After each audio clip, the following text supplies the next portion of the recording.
As the holiday season approaches, I often think about Leo Tolstoy's observation at the beginning of Anna Karenina, that all happy families are alike, yet each unhappy family is unhappy in its own way.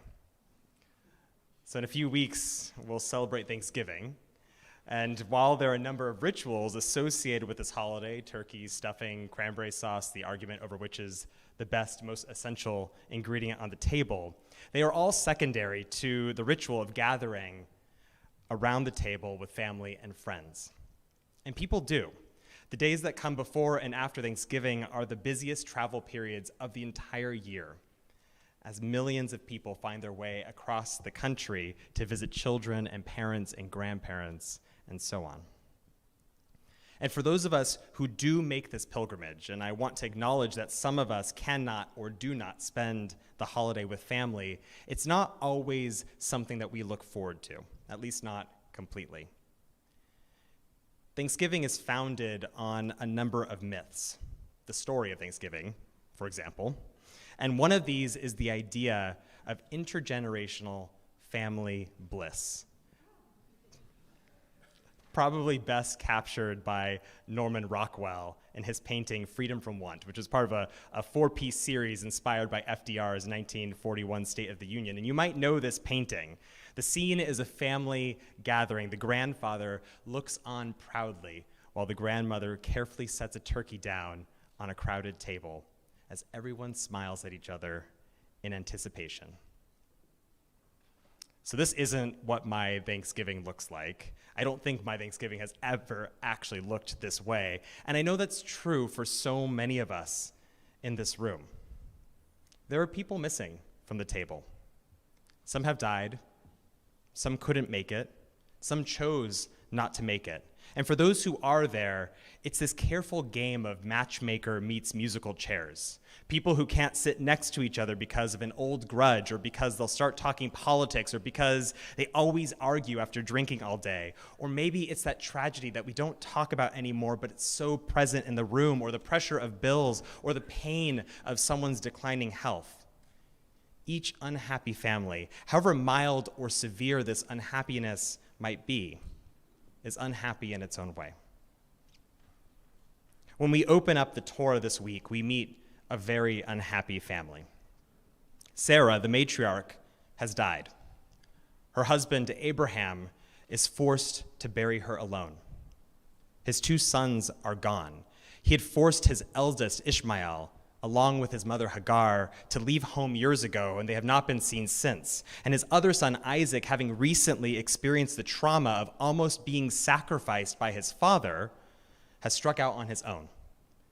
And so Abraham sits at the table by himself. And the text is ambiguous. It's unclear whether he will ever see his sons again, whether anyone will ever join him back home before he dies at the end of this parsha, at the end of this reading. So perhaps hoping to bring Isaac back to the table, Abraham proposes that his servant find a wife for him, returning to their ancestral homeland to see if there are any suitable matches among the extended family. And the servant asks a very reasonable question. What if this woman doesn't want to come with a stranger to a place that she has never been, to marry a man she has never met? It's a good question. Perhaps I can find Isaac and bring him there with me. And Abraham, hearing this, panics. He shamar lecha pen tashiv et bani shama. Do not take my son back there. If she refuses to come back with you, I'll forgive you. You did your best. You did a good job. But do not take my son away from me. Abraham is so desperate to keep the remains of his family, however unhappy they may be, intact.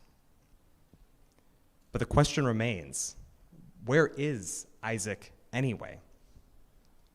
Some rabbis say he decided to study Torah to better understand a God that would have commanded the terrible deed of child sacrifice and maybe even make sense of why his father obeyed in the first place.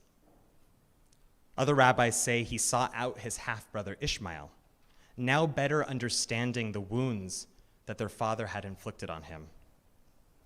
And a few say that Isaac, so distraught, so lost, wandered so far that he reached the Garden of Eden.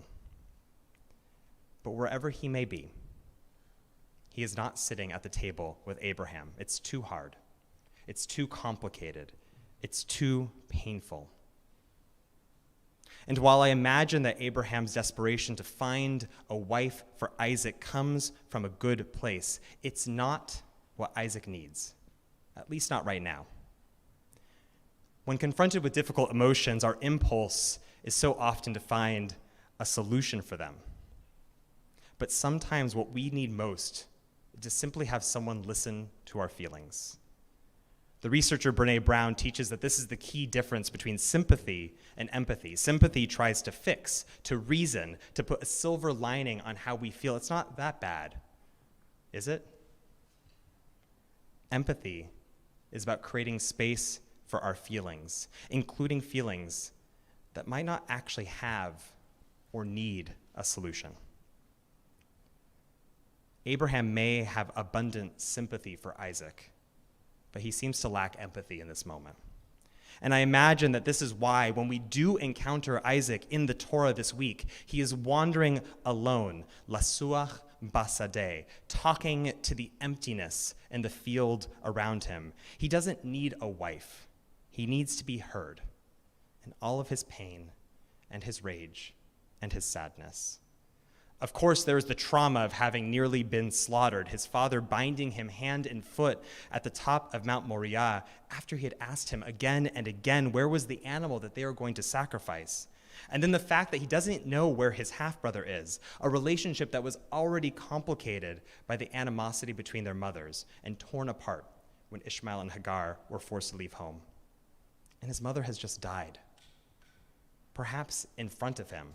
As one rabbinic account tells us, Sarah being unable to cope with the shock of hearing her son tell her what his father had just done to him. And so feeling like no one in the world, not even his father, understands him, Isaac gives up his seat at the table and isolates himself. This is an understandable response to loss, to anger, to grief, and to feel like none of those emotions are being seen or heard by those around us. It's a response that I imagine many of us know well. And it is also a response that our tradition pushes strongly against.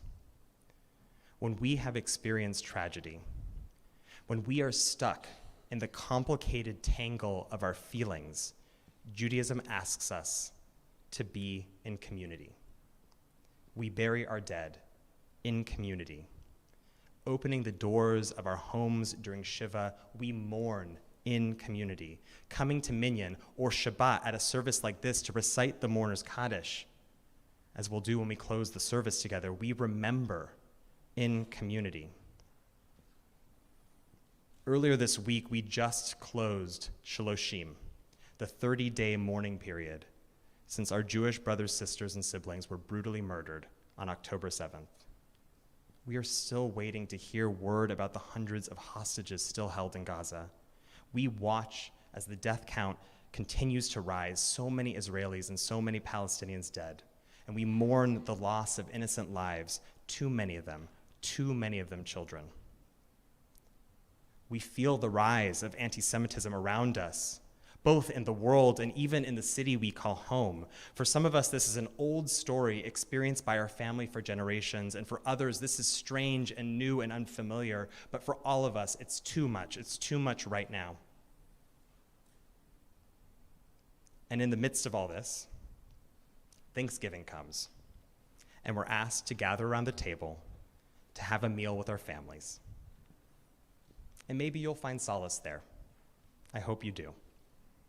But perhaps this is a moment of adding a new kind of unhappiness to this family gathering as you sit with people you have a hard time connecting with, or perhaps people who are now more difficult to talk to, who have different thoughts or opinions on what is unfolding overseas and in our country. Or maybe you're not even sure where the conversation will lead, and this is stressful. This is adding an anxiety to an already uneasy trip home. I've talked to several folks who are scared to ask their relatives what they think about everything that is going on, worried that this is going to start a fight that none of us have the energy to engage in. But what I have heard most, and what I have also felt, is that we are all talking past each other, that we are all yelling to be heard, and in response, instead of listening, other people just yell louder, that our particular pain, our anger, our sadness is not being held in this moment by anyone, but especially not by the people who matter most, our families. And I'm not just talking about our families of origin, but our friends and people we share a community with, including this community, other Jews, and the people who love us, our family. A lot of the tables we have become accustomed to sitting at feel complicated, feel uncomfortable, maybe even feel unsafe right now. The temptation is to give up our seat. The temptation is to wander alone like Isaac, speaking to the emptiness in the field or Twitter or Facebook or Instagram, and hoping that somebody will hear us if we just shout loud enough. But when we have experienced tragedy, and we have experienced tragedy, Judaism asks us to be in community. When Abraham dies, Isaac and Ishmael find their way back to each other to bury their father. I don't know if this was a moment of reconciliation. Perhaps even while they shoveled dirt into his grave, they still nursed the wounds that had been inflicted upon them, the wounds that they had inflicted on each other. The Torah doesn't tell us if or how their relationship was healed, but what the Torah does tell us is that in the midst of despair, in the midst of tragedy, as they bury a father who had both hurt and cared for them, each in their own way, they realize that they can still mourn together, that they can hold each other's pain, rage, and sadness, even if it's not the same as theirs, even if they don't agree with it or understand it. Repair is not a prerequisite for empathy, nor does holding another's pain discount our own. There's a writer and activist named Dylan Marone who published a book last year called Conversations with People Who Hate Me. It's based on a podcast of the same name, where he sought out conversations with folks who had left hateful messages on his online content. His mission was simple: to get to know them, and to give them an opportunity to get to know him, and to create space for how the other was feeling. And he talked to some really difficult people. Some were homophobic, others disliked immigrants, and a few were overtly racist, all identities that attacked Marone's identity. He found an incredible power in holding space for their feelings. Did it convince them that they were wrong? Not necessarily.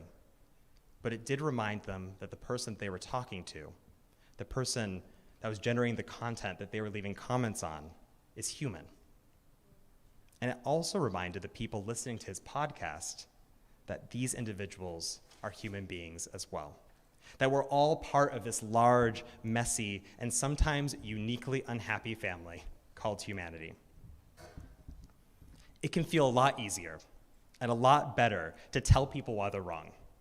Trust me, I enjoy it sometimes. To talk facts, to talk policy points, this is solutioning. This is sympathy. Contending with someone else's fear, anger, and pain is so much harder. It can feel overwhelming, especially when we're already holding so much of our own.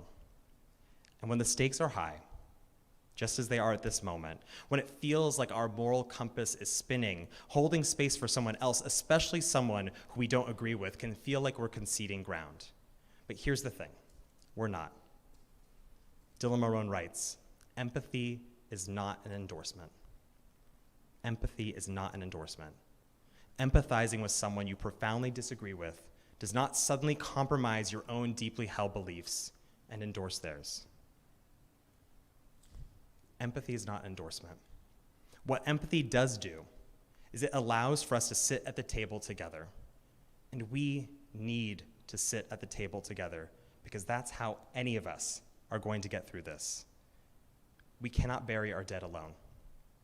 We should not mourn or remember them by ourselves. And this is what is in our power right now, to come together in community, just like you are doing right now. Just like you are doing right now. And I guarantee you might be sitting next to someone who doesn't see eye to eye with you on everything. Just as you're doing right now, to create space for us to grieve together, for us to be afraid together, for us to be angry together, and yes, even to celebrate together and heal together and hold each other in love. And even if we don't agree or understand each other, to say, I hear you. To look at the person next to you and say, I see you. So when you're ordained as a rabbi, you get to choose a verse from the Torah to be included in the program next to your little picture, just so people know who you are as you're walking up to the stage. The verse I chose was Exodus 23:9. Yadatem et nefesh hager, ki gerim hayitem. You know the soul of the stranger, because you were strangers. Our tradition recognizes that our pain is not brokenness. Our pain is a source of incredible power, because it is the foundation of an empathy that facilitates connection at the very moment that we are tempted to pull away from one another. Whether you are born into this family, or you chose this family, or you're here because you love someone who's in this family and therefore you're part of this family too, this is our inheritance. This is our task, to take a seat at this table and to make sure that there are seats at the table for each other, because we are family. You're all my family. Shabbat shalom.